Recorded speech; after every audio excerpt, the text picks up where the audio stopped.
One of the things that I have contended is that the people that don't care about economics and don't really care about what's going on in the world outside of the drama spheres on social media and things like that, you better believe over the coming year or two, they're going to be riveted to what's going on in economics, particularly economics that affects them at home.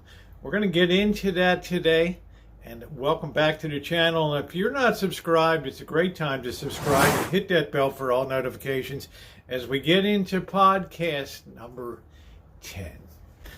And a very good morning to you coming up towards the middle of March here.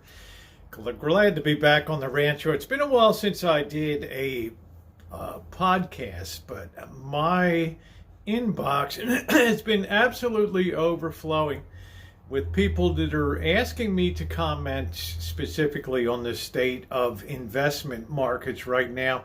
And a lot of people out there will say, well, so what, right? Investment markets don't affect me. What do I care?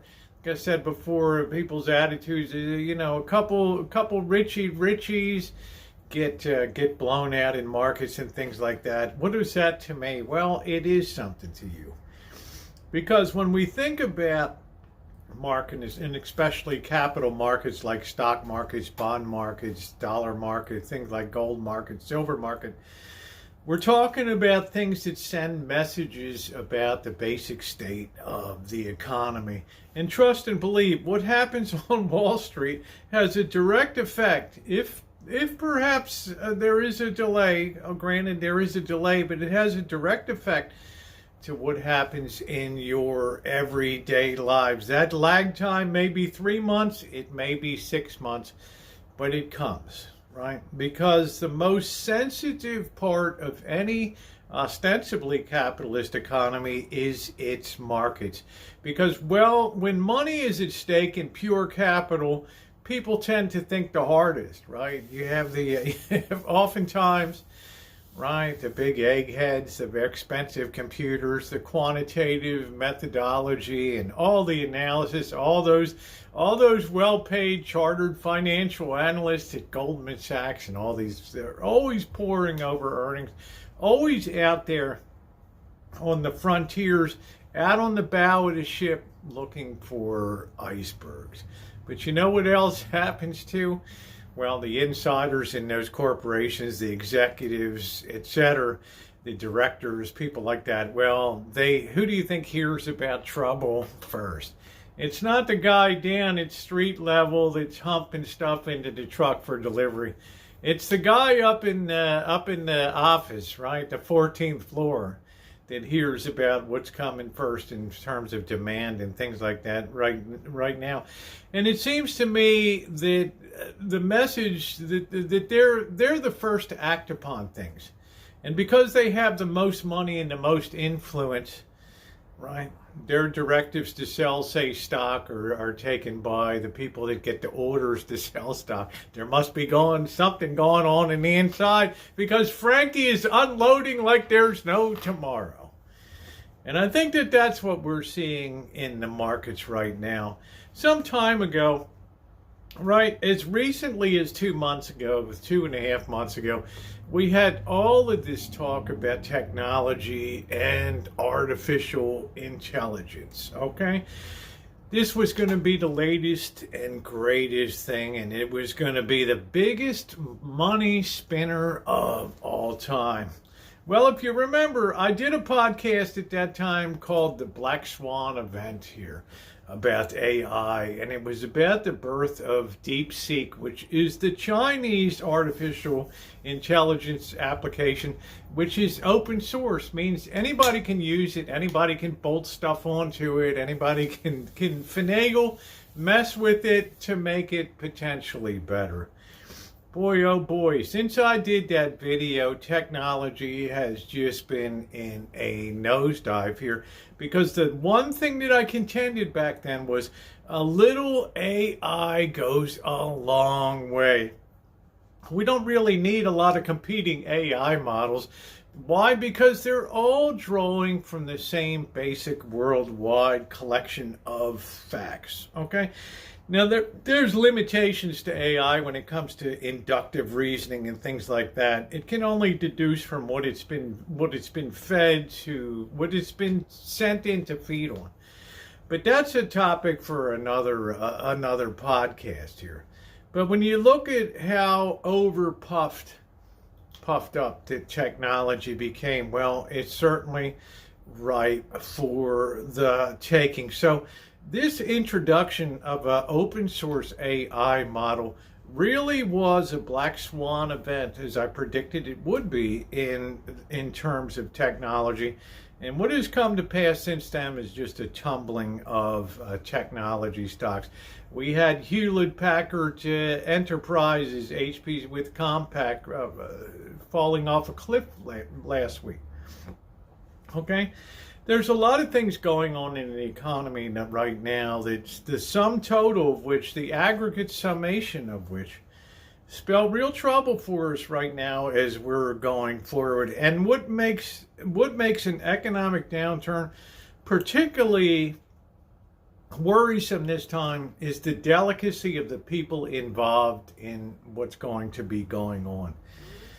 In other words, right, a culture, we've talked about a culture of dependence that depend on government and whatever comes out of the Treasury for their very existence, right? This makes it particularly and especially destabilizing when it comes to a time when, well, capital values are deflating, right? Stock values are going down.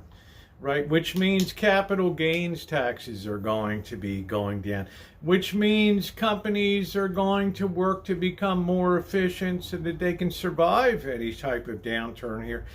And what they usually do in those situations is cut personnel to adjust to the situation. But now we have something very unusual where, well, in the past, the government, federal government, state government, local governments would be like a shock absorber. They would take in, right, people that had been displaced from other parts of society. And let's face it, there was a big DEI mandate in the federal government to just get people stuffed in, give them a job, give them a paycheck, right? It'll keep them quiet. Now we have the overlay of the federal government that's doing massive cuts. And in case you haven't noticed, on the state and local level too, there's a lot of cutting going on too, particularly when it comes to education and the radically shrinking population of school-age children in this nation. It's filtering through colleges and everything else. Right, we have a world that's shrinking in a lot of ways, not just economically, but also population-wise, demographically too.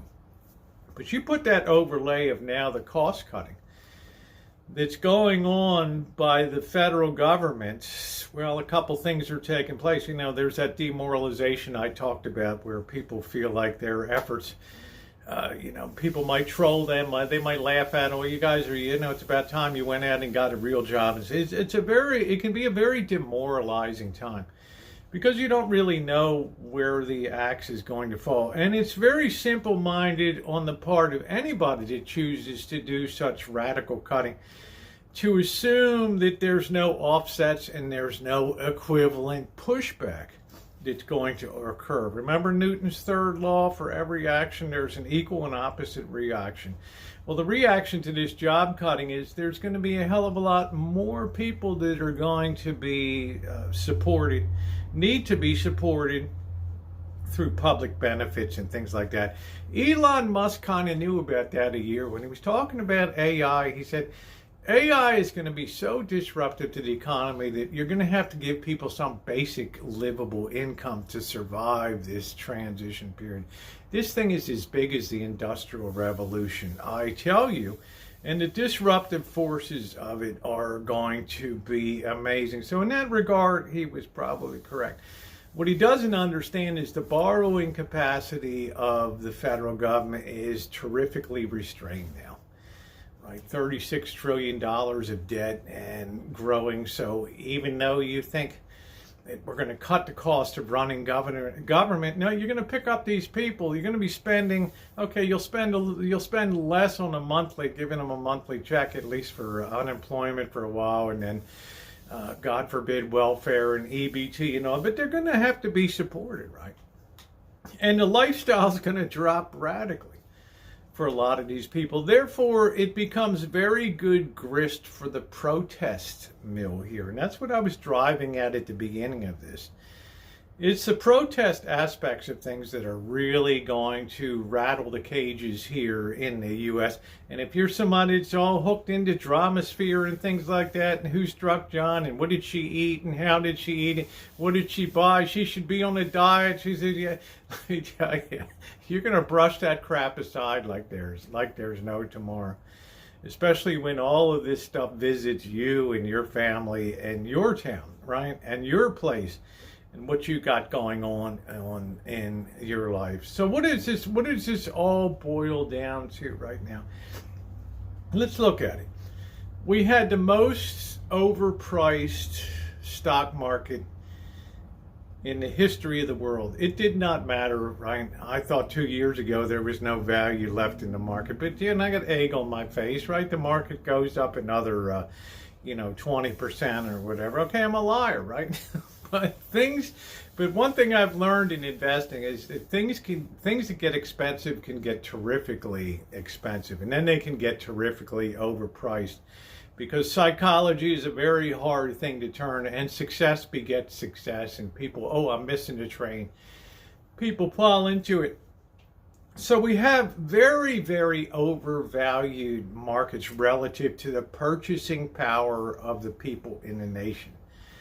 Look at egg prices. I went out last night. I'm like, oh, geez, they're up, and I think they were $7.99 a dozen for the last time that I went to Grocery Outlet. Now they're $9.90. They're $9.99 a dozen. I thought to myself, well, I guess I'll just forget what eggs taste like, right? And Rosie don't play the game, right? We watch our pennies and times. But I also noticed the scarcity of chicken, a shortage of chicken and other things, which is highly predictable when you have destruction of these flocks. But anyway, we have things that are very expensive relative to people's purchasing power here, particularly people in the gig economy that are running around and doing 2, 3, sometimes 4 different jobs to try to make it in the world today, right? We built this whole luxury outer shell on society about having groceries delivered and having restaurant meals delivered in, and having boxed items of pre-prepared ingredients so you can put your own meals together, right? We have a designer cat food and dog food and all this shell of luxury. What I call the shell of luxury was built around society. I think when I was a kid, there was one choice for dog food on it. It was Purina dog chow. That was it, right? And then came along Gaines Burgers, right? Oh, wow, this is something, right? A hamburger for a dog.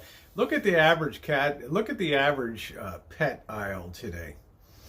And look down there and see how far we have come in terms of our little babies and all that, right? In terms of that in society. So my point is that this shell of luxury has to be dismantled now, right? So you're going to have a tremendous number of people that are returning to, have to learn how to cook, have to learn how to be economical. I get fried sometimes when people, oh, it's so hard, it's so expensive, things out there. And then they're getting restaurant meals delivered in, right? Gobbling down fast food like there's no tomorrow. Why? Because the spending power, they're still spending on it, right? They don't feel any inclination to learn to do themselves. Well, all of that has to reverse. Okay, so we've had overpriced markets, economy relative to people's ability to consume. This has to change. Number two, 10% of the people control 90% of the wealth. Okay, when was the last time that happened? In the 1920s, in the late 1920s. That has to be absolutely and totally reversed. Nobody knew how huge the profits would be for these great ideas like Amazon and Google search engines, and then AI for a while with NVIDIA, gaming, and well, which leads us to number three. You have the most expensive stocks since the 1920s. Well, Rosie already mentioned that in number one. No, this is different.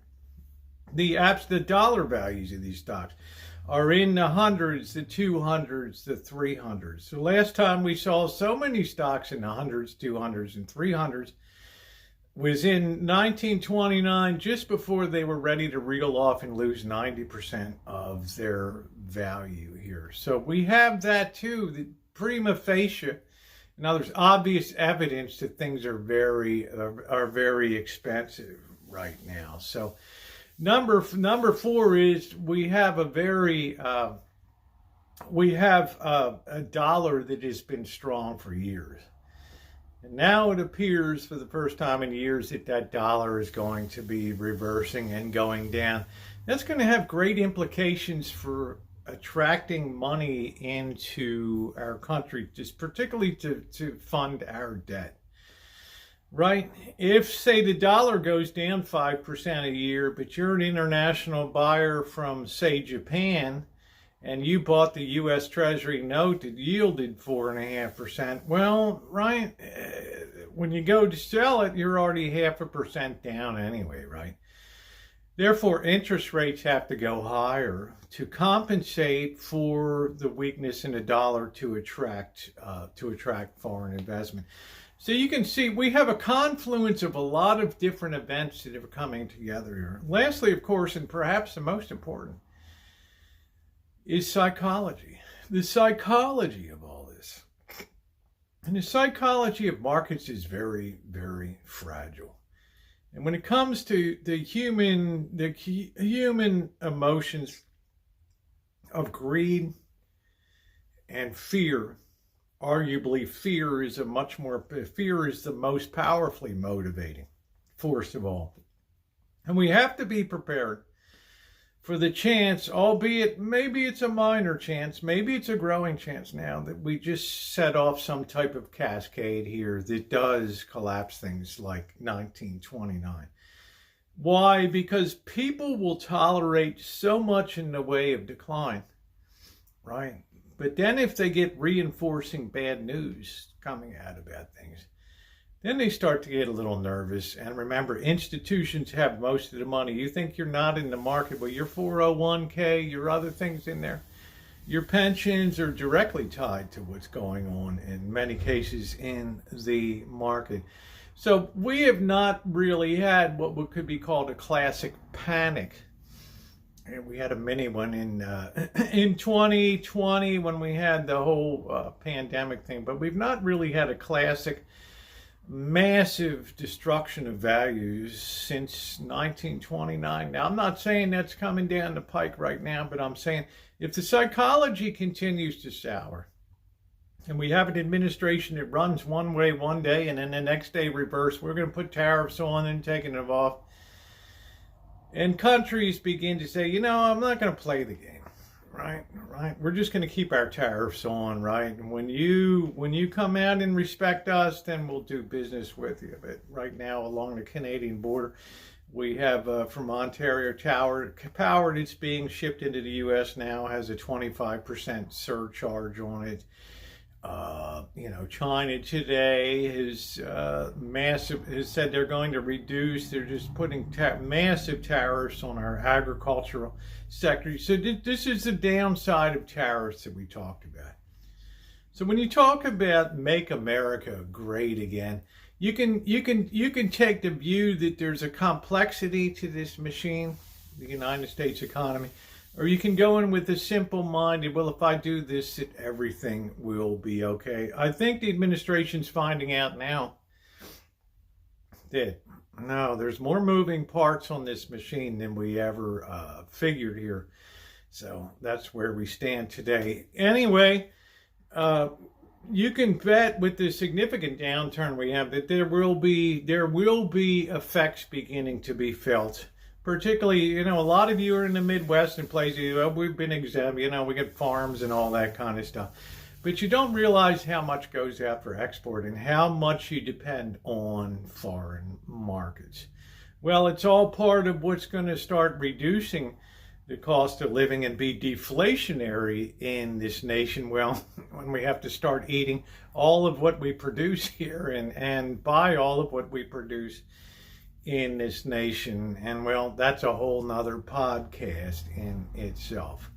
As usual, I hope you enjoyed this. This was a little on the long side today, but I hope that you derive some benefit out of this. Things to keep an eye on: gold and silver are remarkably stable in the face of this selling, which reinforces the idea to me that there's something big going on beyond here.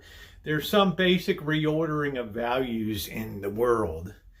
And somehow or another, gold and silver are a part of it. I'm not privy to what it is, but the markets are telling me, right, there ain't much down. There's not much selling going on there, right? And yet I've seen Bitcoin start to weaken here and down about 20% so far. So the truth will be told over time of what value is. Nor are interest rates really spiking downward too. Yeah, they've come down about 0.5%, less than 0.5%, right?